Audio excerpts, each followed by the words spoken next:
Hi friends, అందరికీ నమస్కారం. Welcome back to my channel. ఇప్పుడే అందిన వార్త, తప్పు ఒప్పుకున్న జగన్, తీవ్ర టెన్షన్లో నాయకులు. పూర్తి వివరాలు అయితే వీడియోలో తెలుసుకుందాం. వీడియోని ఎక్కడే కానీ స్కిప్ చేయకుండా ఎండ్ వరకు చూడండి, అప్పుడే పూర్తి ఇన్ఫర్మేషన్ అర్థమవుతుంది. అలాగే వీడియోకి ఒక లైక్ చేయండి ఫ్రెండ్స్. ఇక విషయానికి వచ్చినట్లయితే 5 ఏళ్లలో వైసీపీ పాలనలో అన్ని వర్గాల వారికి పథకాలను అందించామన్నారు జగన్ గారండి. కేవలం టీడీపీకి ఓటు వేయలేదన్న కారణంతో ఆస్తులు ధ్వంసం చేస్తున్నారని, రాష్ట్రాన్ని రావణకాష్ట చేస్తున్నారని అన్నారు.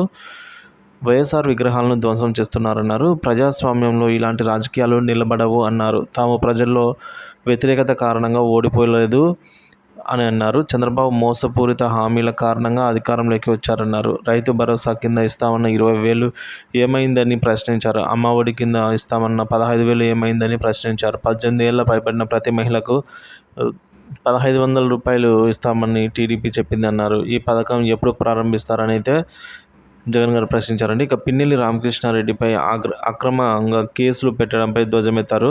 పాల్వాయి గేట్ పోలింగ్ బూత్లో అన్యాయం చూడలేకనే ఈవీఎంను పలగొట్టారు అన్నారు. ఆ ఘటన జరిగిన 10 రోజుల తర్వాత అతనిపై హత్యాయత్నం కేసు కూడా పెట్టారన్నారు. సిట్ రిపోర్ట్లో ఈ విషయం ఎందుకు ప్రస్తావించలేదని ఫైర్ అయ్యారు జగన్. ఈసారి 4 సార్లు ఎమ్మెల్యేగా గెలిచిన వ్యక్తిపై ఇలాంటి తప్పుడు కేసులు పెట్టడం ఏంటి అని ప్రశ్నించారు. రాష్ట్ర వ్యాప్తంగా ఇలాంటి అక్రమాలే చోటు చేసుకుంటున్నాయని అయితే జగన్ ఆరోపించారండి. రెడ్ బుక్కుల పేరుతో దారుణంగా అన్యాయంగా ఆస్తుల ధ్వంసం చేస్తున్నారని ఆరోపించారు. దొంగ కేసులు పెడుతున్నారన్నారు. జేసీబీల మీద ఎమ్మెల్యేలే వెళ్తూ బిల్డింగ్లను పడగొడుతూ ఉన్నారన్నారు. ప్రజలు ఇలాంటివి క్షమించరన్నారు. చేతనైతే మంచి చేసి ప్రజల మనసు గెలుచుకోవాలని సూచించారు. సో ఈ విధంగా